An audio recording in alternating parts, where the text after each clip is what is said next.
Hey YouTube universe, thank you for stopping by here at Comic Rhema. Today I'm going to be doing an episode on Deutsche Grammophon.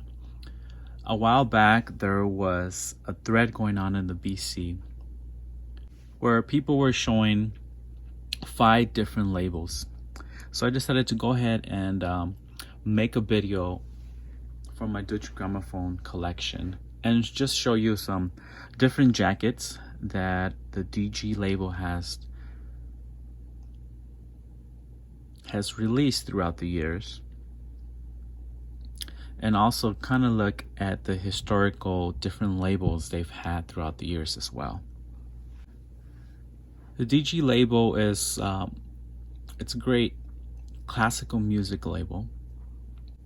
DG might not have the best sound recordings on their label, but you cannot deny the great stuff that DG has produced. Also the great art that DG has produced. For example, keeping the same art across the releases. What I mean by that is they've kind of stuck with their format where they have this yellow band on top, and then they usually have their art piece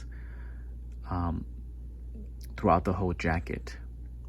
You also have the title, the DG label. You have the title and you have the composer, and usually you will get stereo or digital information there. So let's get started. We're gonna look at some labels as early as the 1960s for the DG. I believe this format kind of started to be used in the 1950s, around 1957. This is one of the earliest presents I have in my collection. This is from 1961. And this type of label release is called a red stereo release. If you see the stereo symbol here, it has a red bold background with stereo and yellow, and they are different versions of this stereo logo there. Also, you want to notice, let me see if I can move it a little bit. Right on the top, you see Deutsche Grammophon Gesellschaft. So that's DGG, and if you pay pretty close attention, you're gonna see in future releases the last G is dropped from the jackets. Another thing that you can see in the earlier jackets is the catalog numbers. You have 6 catalog numbers. For example, this is 138714. You have ST in a circle for stereo. You have the speed 33, and then you have SLPM. This kind of cataloging number on the jacket was used up until probably around 1965. Of course, there are some exceptions, but around 1965 is kind of like the cutoff where this kind of format was used. This is what the back jacket looks like. This is pretty standard for a DG release. You'll have the title and names of the tracks, the names of the symphonies or the concerto, whatever it may be, is on the left side, and then you have some liner notes, usually in 3 different languages: English, French, and German. Let's take a look at the earliest label that I have, and if you see this label is called the Tulips label. So the early DG releases have this Tulips logo all around the record. This is an earlier pressing. You can definitely see that, and these are the pressings that probably are more sought after. You also have the Deutsche Grammophon Gesellschaft. So you have the DGG, You have DP, you have the stereo logo, nice little banner. You have the ST for stereo and 33 RPM and circles. And then you have the title of the composer and the names of the songs or tracks.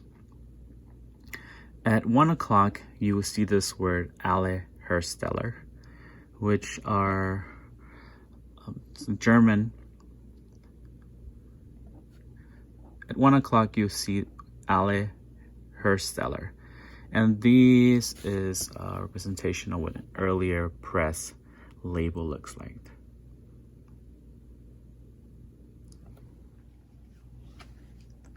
Here we have another earlier release. This release is from 1966. It is a double LP, and this is stereo pressing, and you have this little sticker on here that says Grand Prix disc, Paris. This means grand prize disc, so this was probably a grand prize recording. What's interesting about this jacket is that it's almost a box set. It comes with sturdy cardboard box. The format is similar to the 1961 release. You have the catalog number here, and on the spine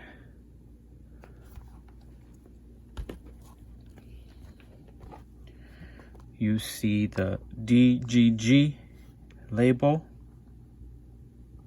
and you have the liner notes.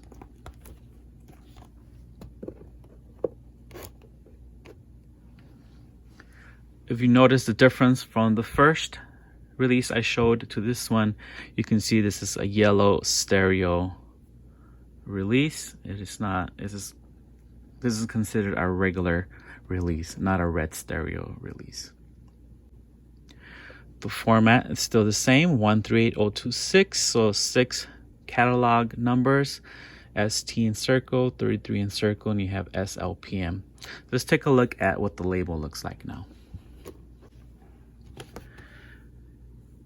Here's the label for this release. If you can tell, it's pretty basic and kind of similar to the earlier release I showed, except with this difference where at 1 o'clock you see made in Germany in English rather than the German that was shown on the other release. This is another Tulip label from 1966. I have another release here from 1961. This is Maurice Rebel, and it's pretty similar to the other one, except this 1961 release is a regular stereo release. This one still has the sticker of what it was sold at that time, $4.71.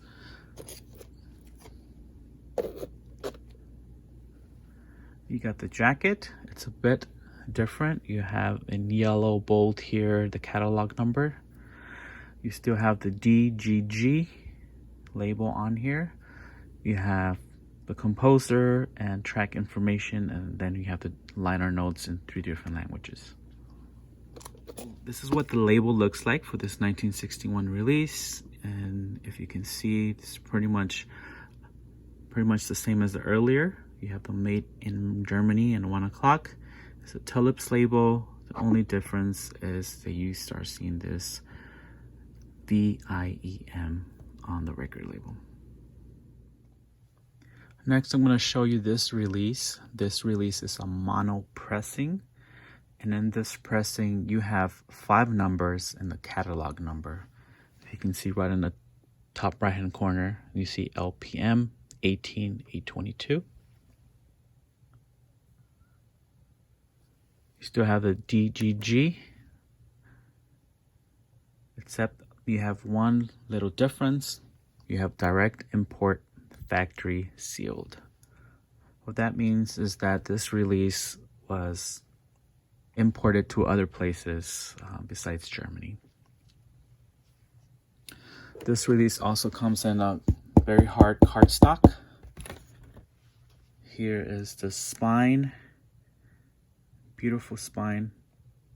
And on the spine, you have the mono pressing and catalog number on here, mono identifier. And here's something different from this pressing from the rest of the GG. The spine is completely black with yellow print.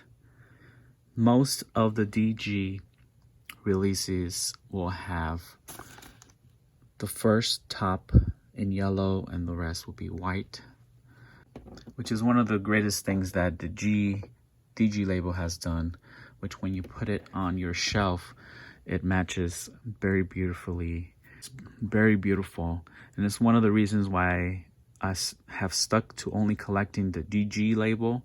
There are so many classical music labels out there, and to kind of narrow my collecting, I have narrowed my collecting to DG label.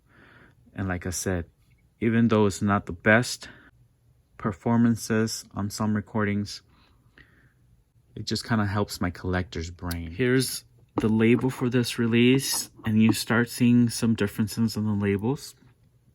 You have at 1 o'clock Alle Hersteller, but you have here a triangle with the mono at 33 RPM, and on the left side you have DP. So a couple of differences from the earlier labels that I showed. Let's look at this release. This is an original release from 1966. It was really hard to find the release for this record. The only way that I was able to find out the release of this record, because I could not find any information on Discogs or anywhere else, was to look at the dead wax on the vinyl record. So if you happen to stumble across a DG release and you cannot find a date or locate it on Discogs, look on the dead wax on the record. Now this looks very similar to the other releases, and this is going to be kind of the basic format for the years after 1966 and forward. This is a release from 1966, but it is a foreign pressing. This is actually a Korean release.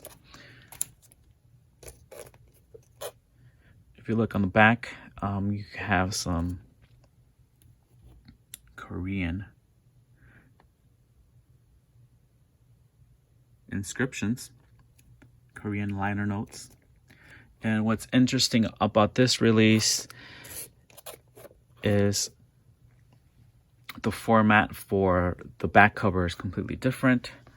You have the DG label as well as an SEM gramophone label. You have the composer and titles in the middle, and around is where you have the liner notes.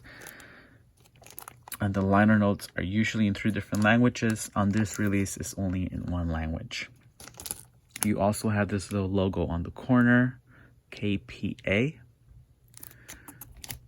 You have the catalog number on the side. Let's take a look at the label of this foreign pressing, what it looks like. Okay guys, here's the label for this release, this Korean release. As you see, the DGG original label is missing, but you get this SEM gramophone. You also get a Deutsche Grammophon recording here. So you can kind of start seeing the difference now from 1966, and you'll see some differences in the releases from 1970s and 1980s. The difference you start seeing here is the tulips have gone away, and for 70s and 80s, you'll start seeing this white band across the record labels. You also have a rectangle with the information inside, catalog number, stereo copy, and the speed. You have the titles. And what's interesting about this label is that it says approved by the government. And you can see that at 1 o'clock, you're missing made in Germany or other German information. You also notice that right at the bottom is Ministry of Culture and Information registration number 3. So this would be what a foreign pressing looks like. Hey guys, I want to thank you guys for stopping by at Comic Rhema.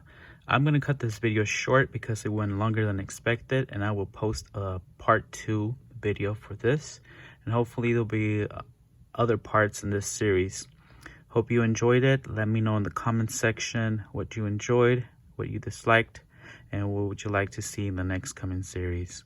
God bless you guys. I hope you guys are in good health, and I'll see you on the next one. God bless.